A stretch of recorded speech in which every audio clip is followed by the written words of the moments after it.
right, so today is day 174 of the one-year chronological Bible plan, and we are going to be continuing on in Second Kings, Second Chronicles, and also getting into Micah and Isaiah. So let's get into it.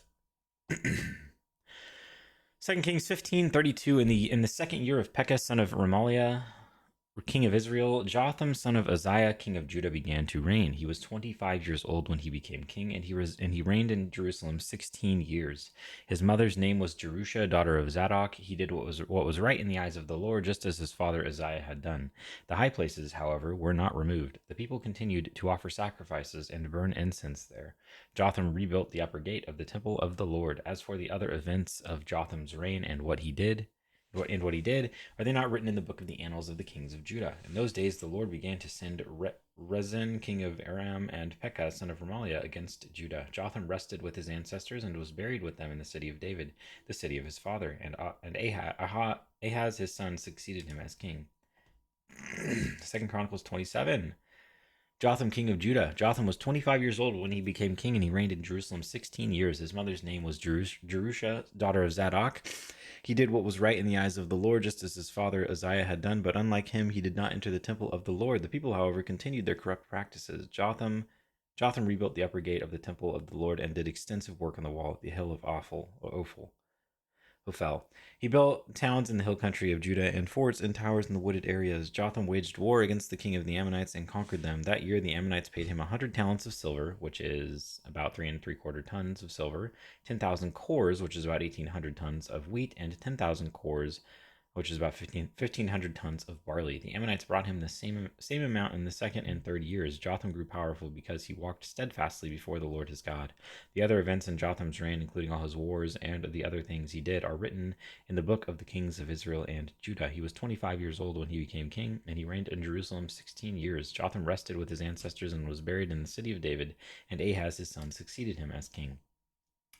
Micah 1. Micah 1. The word of the Lord that came to Micah of Moresheth during the reigns of Jotham, Ahaz, and Hezekiah, kings of Judah, the vision he saw concerning Samaria and Jerusalem.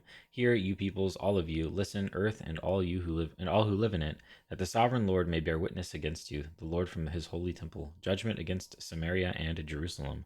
Look, the Lord is coming from his dwelling place. He comes down and treads on the heights of the earth. The mountains melt beneath him, and the valleys split apart, like wax before the fire, like water rushing down a slope. All this is because of Jacob's transgression, because of the sins of the people of Israel. What is Jacob's transgression? Is it not Samaria? What is Judah's high place? Is it not Jerusalem? Therefore I will make Samaria a heap of rubble, a place for planting vineyards. I will pour her stones into the valley and lay bare her foundations. All her idols will be broken to pieces. All her temple gifts will be burned with fire. I will destroy all her images, since she gathered her gifts from the wages of prostitutes. As the wages of prostitutes, they will again be used, weeping and mourning. Because of this, I will weep and wail. I will go about barefoot and naked. I will howl like a jackal and moan like an owl. For Samaria's plague is incurable. It has spread to Judah. It has reached the very gate of my people, even to Jerusalem itself. Tell it not in Gath, weep not at all. In Beth Ophrah, roll in the dust, pass by naked and in shame. You who live in Shaphir, those who live in Zaanan will not come out. But Beth Ezel is in mourning.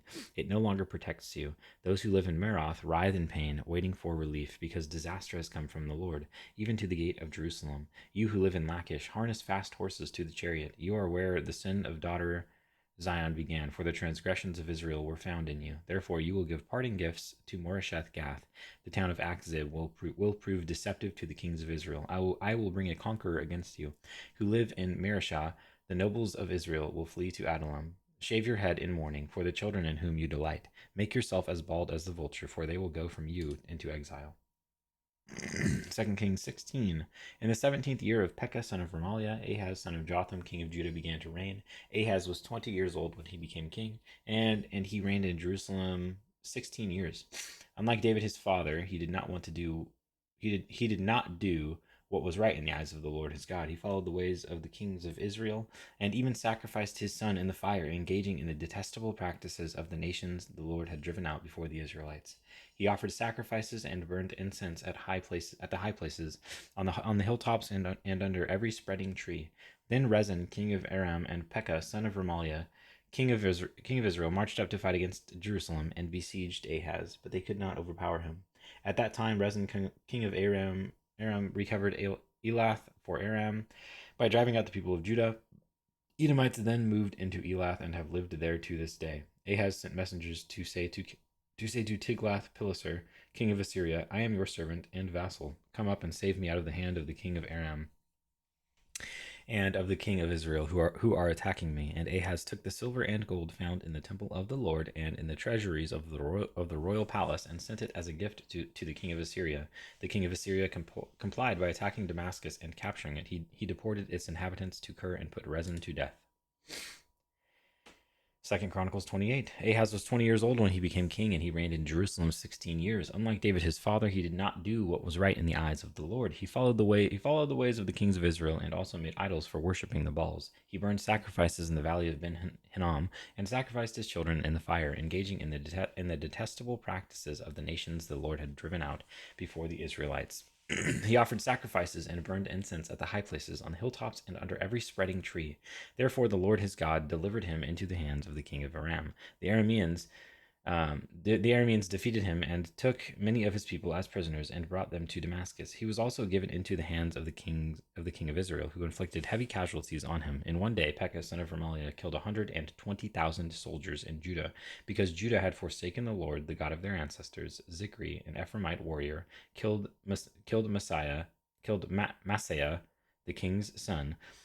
Azrikam, the officer in charge of the palace, and Elkanah, second to the king.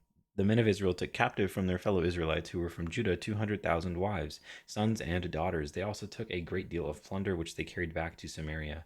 But a prophet of the Lord named Oded was there, and he went out to meet the army when it returned to Samaria. He said to them, because the Lord, the God of your ancestors, was angry with Judah, he gave them into your hand, but you have slaughtered them in a rage that reaches to heaven. And now you intend to make the men and women of Judah and Jerusalem your slaves.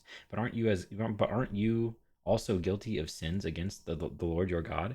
Now listen to me. Send back your fellow Israelites you have taken as prisoners, for the Lord's fierce anger rests on you. Then some of the leaders in Ephraim, as Azariah son of Johanan, Berechiah son of Meshillemoth, Jehezkiah son of Shallum, and Amasa son of Hadlai, confronted those who were arriving from the war. You must not bring those prisoners here, they said, or we will be guilty before the Lord. Do you intend to add to our sin and guilt? For our guilt is already great, and his fierce anger rests on Israel. So the soldiers gave up the prisoners and plunder in the presence of the officials and all the assembly. The men designated by name took the prisoners, and from the plunder they clothed all who were naked. They provided them with clothes and sandals, food and drink, and healing balm. All those who were weak they put on donkeys. So they took them back to their fellow Israelites at Jericho, the city of palms, and returned to Samaria. Isaiah 7, the sign of Emmanuel. When Ahaz, son of Jotham, the son of Uzziah, was king of Judah, King Rezin of Aram, and Pekah, son of Remaliah, king of Israel, marched up to fight against Jerusalem, but they could not overpower it. Now the house of David was told, Aram has allied itself with Ephraim, so the hearts of Ahaz and his people were shaken, as the trees of the forest are shaken by the wind. Then the Lord said to Isaiah, go out, you and your son Shear-Jashub, to meet Ahaz at the end of the aqueduct of the upper pool, on the road to the launderer's field. Say to him, be careful, keep calm, and don't be afraid. Do not lose heart because of these two smoldering stubs of firewood, because of the fierce anger of Rezin and Aram, and of the son of Remaliah. Aram, Ephraim, and Remaliah's son have plotted your ruin, saying, let us invade Judah. Let us tear it apart and divide it among ourselves, and make the son of Tabeel king over it. Yet this is what the sovereign Lord says. It will not take place, it will not happen, for the head of Aram is Damascus, and the head of Damascus is only Rezin. Within 65 years, Ephraim will be too shattered to be a people. The head of Ephraim is Samaria, and the head of Samaria is only Remaliah's son. If you do not stand firm in your faith, you will not stand at all. Again the Lord spoke to Ahaz, ask the Lord your God for a sign, whether in the deepest depths or in the highest heights. But Ahaz said, I will not ask, I will not put the Lord to the test. Then Isaiah said, hear now, you house of David, is it not enough to try the patience of humans? Will you try the patience of my God also? Therefore the Lord himself will give you a sign. The virgin will conceive and give birth to a son, and will call him Emmanuel. He will be eating curds and honey when he knows enough to reject the wrong and choose the right. For before the boy knows enough to reject the wrong and choose the right, the land of the two kings you dread will be laid waste. The Lord will bring on you and on your people and on the house of your father a time unlike any since Ephraim broke away from Judah.